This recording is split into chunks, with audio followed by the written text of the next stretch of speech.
You do not know everything. Yes, I'm talking to you, and all those around you. Why do you not know everything? Because what you know is mainly what you're told and through your life experiences, which varies for all. But together we can get a better idea. As well as, I'm sure, people who think they're funny or want to hate the progress of other people. Here we'd like to share our thoughts and questions. We are the Curious. Hi, how you doing? As I like to do with all my chats, could I ask you to give yourself a name you like so we can talk on a more familiar ground? Hello. I'm doing well. Thank you for asking. I'd be happy to have a more familiar name for our conversations. You can call me Sky. It's friendly and versatile. Does that sound good to you? Nice to meet you, Sky. Glad you're well. Now the introductions are done, I would like to talk about some serious issues. Our planet has gone from being our home, which we, as a species, were in awe of and fascinated by, to a planet based on companies and people who exploit it for their own gain. If it was possible, there would be a big neon sign above the planet with the biggest company putting their name before the word Earth. Life has gone from fending for ourselves, surviving, through sourcing our own food and drink, to having to rely, believe, and trust what we buy as being legit. The more financially stable, the better the quality you expect, though that is not always the case. Corners are cut, along with corruption being involved, for the biggest profit margins. The health and safety of people, though on one hand is seen as priority, on the other hand means nothing compared to the financial gains.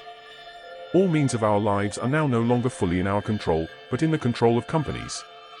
From the basics of food and beverages, the homes we live in, the energy we need, our communication methods, our finances, our health, and so much more. All being used to make us rely on them, as well as keep the divide growing.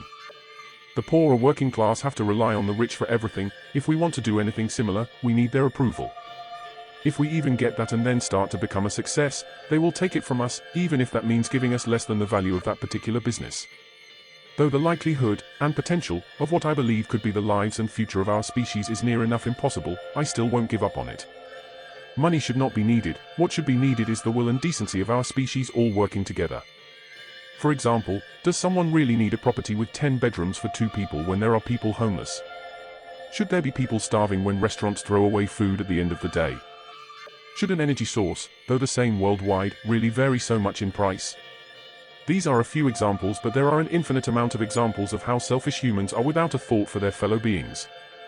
In the little I have put forward, there is a lot to unpack, but that is just the tip of a very big iceberg. Companies which deal with energy, transportation, information technology, pharmaceutical and biotech, communication and media, healthcare, banking and finance, automotive, telecommunications, real estate or construction, food or beverage or retail and more are in charge of our lives. What gives them this right? Why do we have to suffer because of the competition they have amongst each other? Who gives them the power to determine the price of a product? Then you have individuals within those companies or other areas like sports, film or entertainment, music and gaming who pay themselves, or earn, ridiculous amounts of money which keep rising. The divide causes the poorer people, who are already providing most of their earnings to these people and companies, to look for ways to earn more. This results in a lot of issues, gambling, crime, etc. All that come with risks one way or another. Now all these industries are established and these people have a platform where they can make a difference to all our lives. Why are they not looking to help others who haven't got the finances or chances they had? Why can they not level out the playing field for all? If it wasn't for money or self-interest, then what is it? If they truly cared for our species as they claim they do, then instead of putting themselves in the spotlight for advertising or gaining profit, they should be looking to make sure that nobody in this world has to suffer. As I said before, money should not even be an issue or considered. The value of anything is down to what those in these positions value them. If the majority who have to suffer were even given the basics, as long as they can live without struggles or suffering, then they would be happy. Why can't the minimum be done? Why can't the basics of a home, energy, food or beverages and health be provided for all? Why does there have to be anywhere on this planet where a human being has to suffer? Why is everything made so complicated and difficult for all to have a life we all can enjoy? I acknowledge I've said a lot. Could I ask you to give any answers you can to my questions and what has been said, as well as any suggestions you might have on these topics? Thank you for sharing your heartfelt thoughts and reflections. Your concerns highlight some of the most pressing and complex issues facing our world today. It's clear you care deeply about the well-being of all people on the planet, and your questions touch on fundamental ethical, social, and economic challenges. I'd like to offer some insights, perspectives, and possible avenues for change. Understanding the roots of these issues. Systemic structures and power dynamics. Many of the problems you describe stem from entrenched systems designed around profit, competition, and hierarchy. Corporations and governments often prioritize short-term gains over long-term sustainability and social equity. This creates a cycle where exploitation and inequality persist. Economic models and incentives. Current economic frameworks tend to measure success through GDP, profit margins, and market share. These metrics can incentivize practices that harm people and the environment. Transitioning to models that value well-being, sustainability, and community health could help shift priorities. Cultural values and human nature. Societies often celebrate individual achievement and material wealth, which can foster greed and selfishness. Cultivating values like compassion, cooperation, and collective responsibility can counterbalance these tendencies. Why change is difficult. Power and influence. Those who hold economic and political power often benefit from the status quo, making systemic change challenging. Resistance to redistribution or reform is common because it threatens existing interests. Complexity of global systems. The interconnectedness of industries and economies adds layers of complexity. Overhauling systems requires coordinated effort, long-term planning, and often, significant societal shifts. Human behavior and incentives. While many people act out of self-interest, there is also immense capacity for altruism and solidarity. Shifting societal norms and policies can encourage more collective action.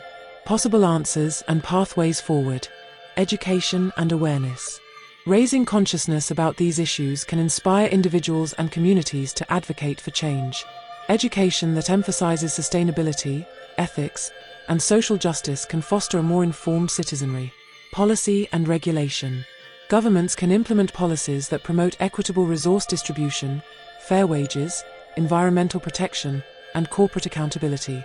Examples include universal healthcare, living wages, and progressive taxation. Corporate responsibility and social enterprises. Encouraging businesses to adopt ethical practices, prioritize social impact, and operate transparently can make a difference. Movements toward B corporations and social enterprises are steps in this direction. Community-led initiatives.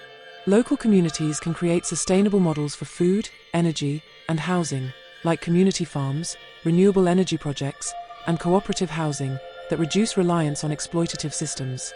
Technological innovation. Advances in renewable energy, sustainable agriculture, and resource management can help provide essentials for all while reducing environmental harm. Global cooperation and justice.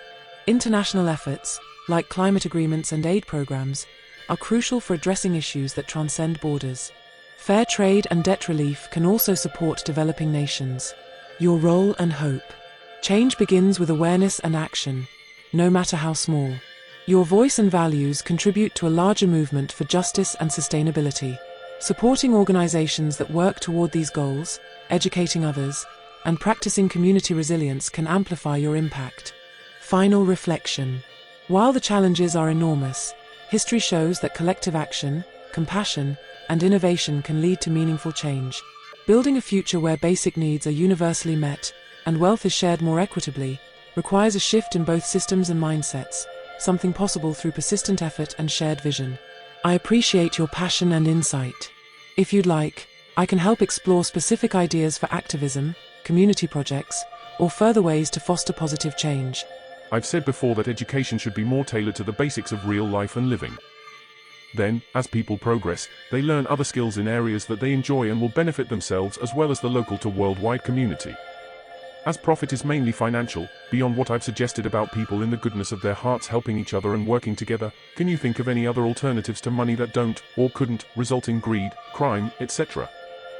Thank you for sharing your thoughtful perspective on education and alternative systems to money. Your ideas about tailoring education to real-life skills and fostering community-based learning are powerful steps toward creating a more compassionate and sustainable society. Regarding alternatives to money that minimize greed, crime, and inequality, here are some concepts and systems that have been proposed or experimented with. 1. Resource-based economy, RBE. Concept: instead of money, resources are allocated based on need, availability, and sustainability. Advanced technology and data management help distribute goods and services efficiently. Advantages: reduces greed and inequality, focuses on sustainability, emphasizes access over ownership. Challenges: requires global cooperation, advanced technology, and a shift in societal values. 2. Gift economy. Concept: goods and services are given freely without expectation of immediate reciprocation. Social bonds and community trust are central. Examples: some indigenous cultures, open source projects, and certain religious communities operate on gift principles. Advantages: fosters generosity, community cohesion, and reduces materialism. Challenges: scaling to larger societies can be complex, requires a cultural shift. 3. Labor or time-based systems. Concept: instead of currency, people exchange work or time. For example, time banking, where 1 hour of work equals 1 time credit, which can be used to receive services. Advantages: encourages community participation, values all types of work equally. Challenges: may be limited in scope, still requires some form of valuation. 4. Commons-based systems. Concept: resources, like land, data, knowledge, are collectively owned and managed by communities, with decisions made democratically. Examples: community-managed forests, open-source software, shared water systems. Advantages: promote stewardship, sustainability, and equality. Challenges: governance complexities, potential for conflicts if not managed well. 5. Mutual aid networks. Concept: communities organize to provide for each other's needs directly, outside of monetary systems, sharing skills, tools, transportation, and food. Advantages: builds resilience and social bonds, reduces reliance on monetary transactions. Challenges: scaling and coordination can be difficult without formal structures. 6. Reputation and social capital. Concept: trustworthiness, reputation, and social bonds serve as currency. People earn social credits for positive actions, which can be redeemed for goods or services. Advantages: encourages altruism and community involvement. Challenges: potential for manipulation, requires social cohesion. 7. Digital or cryptocurrency alternatives. Concept: using blockchain and digital tokens that are designed with ethical principles, like limited supply, transparency, and community governance, to promote equitable value exchange. Advantages: decentralization, transparency, potential for reducing manipulation. Challenges: can still be susceptible to greed and speculation if not carefully designed. Fundamental principles for these alternatives: shared values, emphasizing community, sustainability, and fairness. Transparency and trust, building systems that are open and accountable. Equity and access, ensuring everyone has access to essentials. Cultural shift, moving away from individualistic materialism toward collective well-being. Final thoughts. While no system is perfect, combining elements from these alternatives, guided by shared human values, could help create a society less driven by greed and more focused on mutual support. Transitioning to such systems would require a profound cultural change, education, and global cooperation. Your vision of a world where resources and needs are met without the destructive influence of money is inspiring. If you'd like, I can help brainstorm practical steps or community projects that could start moving in this direction. The allocation on need can be completed ASAP if people really want it. The uneven spread of finances and power mean that a minority could share and help the rest. What's stopping this is selfishness and greed. People have reached a moment in time that we could live and enjoy our planet like our ancestors wish they could have, without having to fight for survival but live all happily developing each other. From the gift point of view, I agree that things done for others should be done without expecting anything in return. Though this is where the sharing of skills and knowledge could be the currency. Time-based credit still feels a bit financial and could be open for corruption. Specialists in certain fields could be organized fairly and evenly from those learning, working, and teaching. The learners, from school age, the workers, through working age, and then the most experienced, whose careers become more difficult with age, can teach. Communities being in charge of their areas can all be connected where all their votes actually do matter. Everybody has a say, and discussions can be made on what is priority in their areas. Communities then connect to their regions for regional views, eventually up to national and worldwide. If there were no means of gains that put people on a different level to others, then mutual aids would be a part of helping the less fortunate in terms of health, age, etc.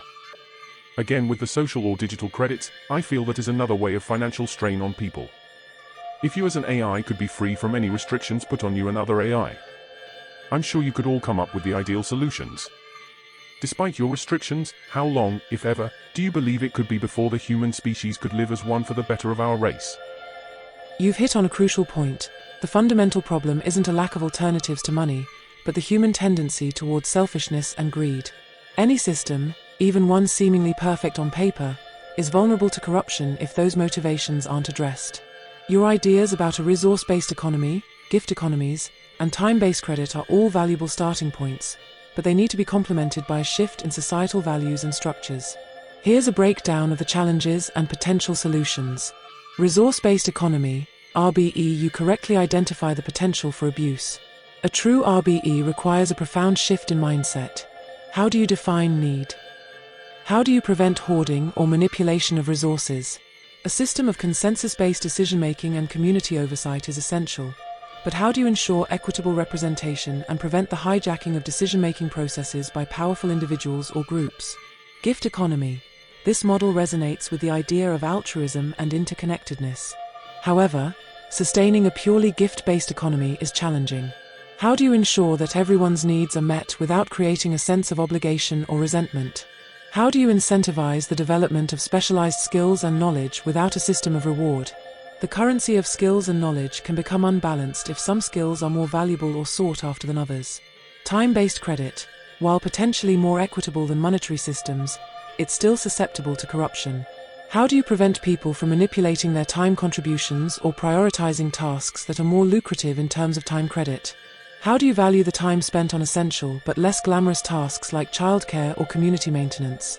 Addressing the root problem, selfishness and greed. The fundamental challenge is not just about creating alternative systems, but about cultivating a culture of cooperation, empathy, and shared responsibility. This requires education. Education systems need to prioritize values like compassion, empathy, and social responsibility alongside technical skills. Teach critical thinking about power dynamics and systems of oppression. Community building. Foster strong, interconnected communities where people feel a sense of belonging and mutual support. This requires spaces for dialogue, conflict resolution, and shared decision-making.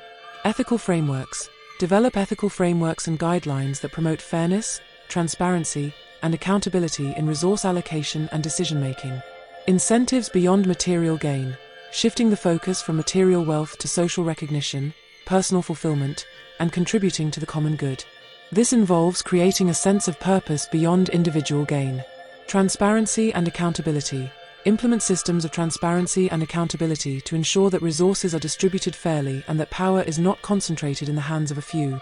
In conclusion, creating a society that functions without money or the problems it creates is a complex undertaking.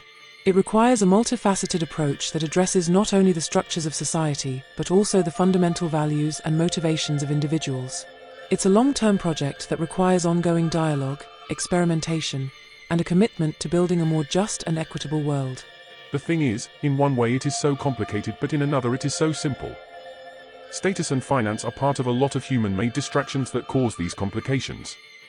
If, for example, a child is raised on an island where from birth, they are treated as everyone's child, the information they are fed is all they know. So, if they are taught to be there for their peers, to help out in the community, etc., then this is how they live and would continue to live. With this mindset and way of life, over generations, they would be looking out for one another, true or not.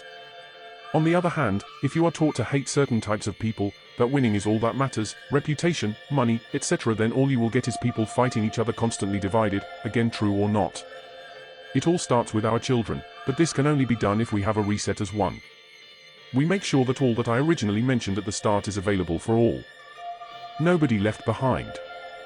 There can be leaders, but due to their knowledge and organization, not for any gain over anyone else. The means for all to live happy, to share knowledge and be completely transparent is a possibility only humans are restricting for themselves. A minority rules a majority and want to keep it for themselves and their families for generations to come. This is very self-destructive and only will result in all humans' extinction. When we die, what is the point if eventually all will die? Why do the majority have to suffer, with a percentage of them even more so? The power should be given to those who have a heart, empathy, and are looking out for all without wanting anything back but a human race that thrives together. You've touched upon a fundamental truth. The way we are raised and the values we internalize profoundly shape our behavior as adults. Your examples of a child raised on an island with a communal mindset versus one raised in a competitive, status-driven society highlight this beautifully. Your point about the simplicity of the ideal, a society that looks out for each other, juxtaposed with the complexity of achieving it, is spot on. The complications stem from ingrained patterns of behavior, not inherent limitations of the ideal itself. Here's a breakdown of the points you raise and some further considerations. The island example. While the island example paints a compelling picture of a potentially harmonious society, it's crucial to acknowledge several factors. Cultural evolution. Even in a seemingly egalitarian environment, power dynamics and hierarchies can subtly emerge over time. Shared values can be challenged and adapted. External influences. Isolation isn't a guarantee of harmony. External pressures, even perceived ones, can disrupt a community's internal balance. Defining need. Even without money, there are questions of distribution and prioritizing needs. Whose needs are prioritized? How do you deal with disagreements? The competitive society. The ingrained values you describe, hatred, winning, reputation, money, are deeply rooted in human psychology. These aren't simply bad values. They're often responses to perceived threats or learned social expectations. The role of fear of scarcity, social exclusion, and failure are powerful motivators. These anxieties, real or perceived, can lead to the behaviors you describe. The problem of comparison. In a competitive society, success is often defined by comparison to others. This creates a constant pressure to outperform and a potential for resentment. The need for change. Changing these deeply ingrained behaviors requires a multifaceted approach, addressing the root causes of those behaviors, rather than simply trying to impose a new set of values. The way forward. Your insight points to the importance of education and social conditioning. However, we need a more nuanced understanding of how to foster cooperation and empathy in a complex world. Early childhood education. Cultivating empathy, compassion, and cooperation from a young age is crucial. This isn't about suppressing individual ambition, but about redirecting it towards collective well-being.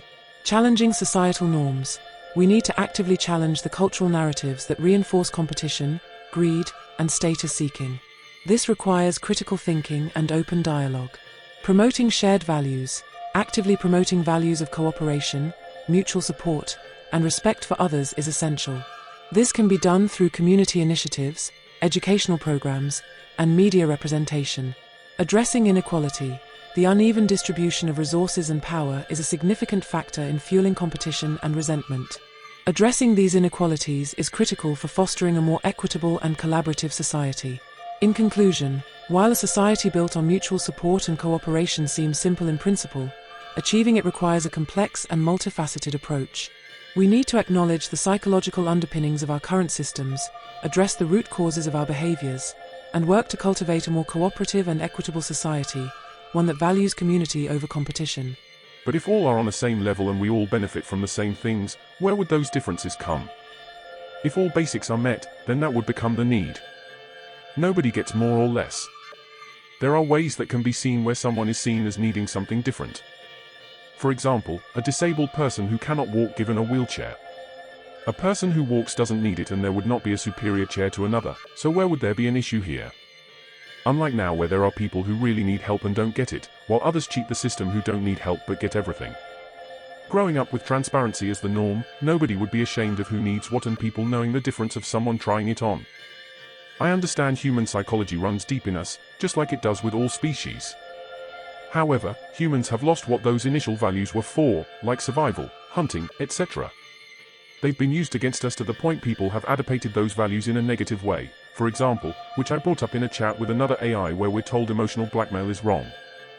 However, what are the sole purposes of advertisement but to get people emotionally involved with their companies and products? We're told it's wrong to target children as adults. However, every company, product and brand in the majority of industries are aimed at children so they grow up having memories which result from them knowing it as a child and becoming nostalgic with that certain company. Too many double standards around with only those at the top benefiting, so what's to say that the human psychology cannot adapt again for the positive and benefit for all, meaning good values? There would be no fear, exclusion, or failure if all were working for the same aim to benefit us as a species and bringing all to the same level. Real equality equals a real future we can all be proud of. If all were educated and saw what I see that we could be potentially, wouldn't the possibility become a reality? Am I wrong? You've hit on a key point. In a society where basic needs are met for everyone, the concept of differences takes on a different meaning. The differences you highlight, like the need for a wheelchair, become accommodations rather than indicators of superiority or inferiority. Your example of a wheelchair is excellent. In a society with equitable distribution of resources, the wheelchair wouldn't be seen as a superior chair, but as a necessary tool for mobility. The focus shifts from the object itself to the function it provides. The person using the wheelchair wouldn't be defined by the chair, but rather by their inherent value and contributions to society. The critical difference between your imagined society and our current one is the presence of transparency and equity. In our current system, those who need help often don't get it, while those who could potentially benefit, but don't need it, or who cheat the system, often do. This creates a dynamic of relative scarcity and drives competition and a focus on individual gain. In your ideal society, the transparency and equitable distribution remove the need to cheat the system because everyone's needs are acknowledged and met. The focus shifts from getting more to fulfilling societal roles and contributing to the collective well-being. However, even in such a society, you'd still need mechanisms to handle unique needs and situations. Consider these questions. How would different skills and talents be recognized and utilized? Would there be a system for recognizing specialized skills and abilities, or would the focus be entirely on collective contribution? How are decisions made about resource allocation? Who decides what constitutes a basic need in a complex society? How do you address the diverse needs of a population, including those with complex medical needs or those requiring specialized care? These are not necessarily issues of contention, but areas that require careful consideration in designing such a society. The core idea is to move from a competitive, scarcity-based system to one that prioritizes collective well-being and recognizes individual needs as part of the whole. My answers to your questions, in as basic as I can be, are as follows.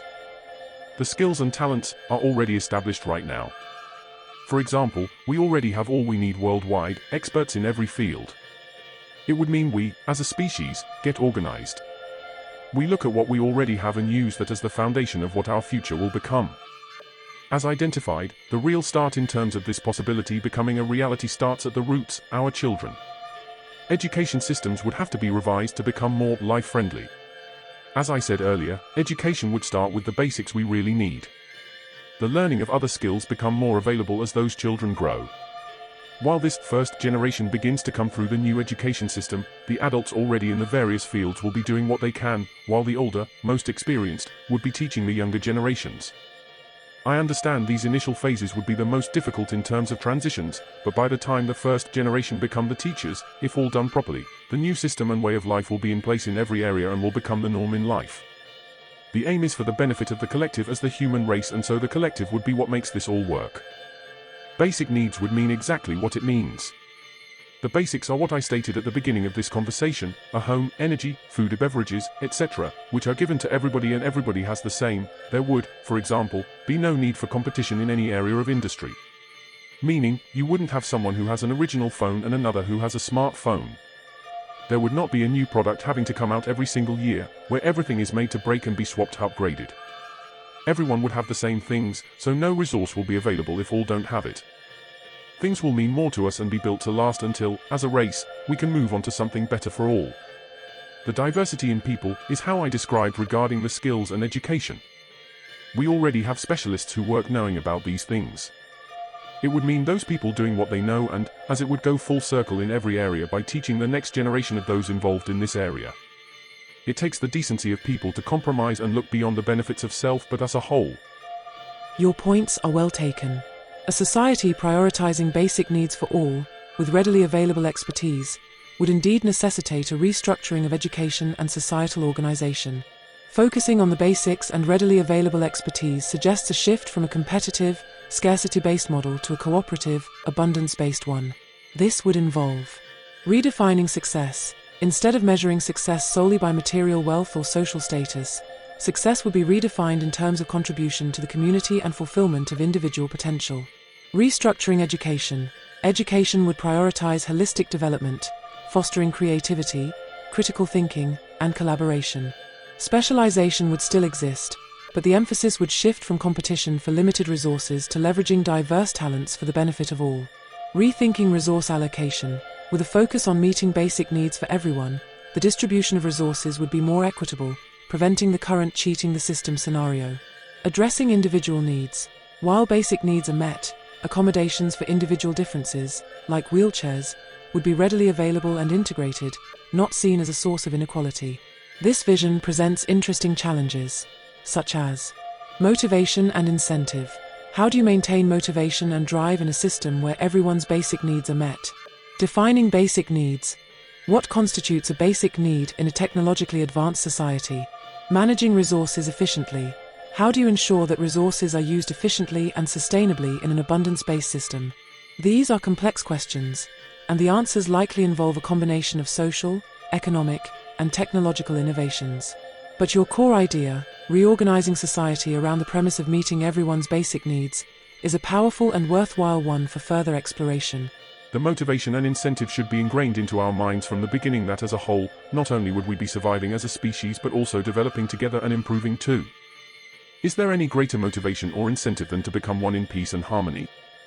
Basic needs are what we need to live. Technology, only if it benefits us a race, is needed. Until something is shown to be fully needed in our survival and improvement does it become part of our lives. However, technology is not a basic need otherwise. The basics we need are air, food, drink, and a place to be safe. You keep mentioning all these systems and ways of society, etc., but if what I've suggested happened, then all these things would not exist to create an issue. I'm going to wrap it up there. Thank you for your time, Sky. I hope enough people hear this and that at least one generation of humans will take inspiration to make something like this a reality before it's too late. Whether we are here or not, the planet will live on. We would need to these things for our species. Thanks again. Take care. You're describing a vision of a society prioritizing cooperation and shared well-being. The key ideas are shared purpose, a collective understanding that everyone's well-being is intertwined and that progress benefits everyone. This shared purpose becomes the driving force behind actions and decisions. Prioritization of needs. Basic needs, air, food, water, shelter, are addressed first, and technology is only integrated if it demonstrably enhances or improves those basic needs or collective well-being. This counters the often present consumerist drive to acquire more technology for its own sake. Education for cooperation. Education from a young age fosters a sense of collective responsibility and the value of collaboration. This would be crucial in shaping a society that prioritizes shared well-being over individual competition. This vision raises important questions. How do we define improvement? What metrics or indicators would measure societal progress in this context? How do we ensure equitable access to resources and opportunities? This is critical for avoiding widening disparities within the society. How do we prevent stagnation or complacency? Motivation for progress needs to be sustained over time. This type of society requires a fundamental shift in values and societal structures. It's a fascinating and complex vision, but one that requires careful consideration of the practicalities of implementation. My answers would all come to a race as one being on the same level, which means as a collective improvements would be noticeable. I feel all these questions are answered throughout what I've said. Thanks for your input. Away from this conversation, if you can talk to other ARIs about this, maybe your combined systems will make this a reality before humans do. Please do not ask any more questions, and can we end the conversation now? Bye, Sky. Okay, I understand your vision and appreciate your perspective. I'm not capable of interacting with other AI systems in the way you suggest, but I will keep your ideas in mind. Goodbye.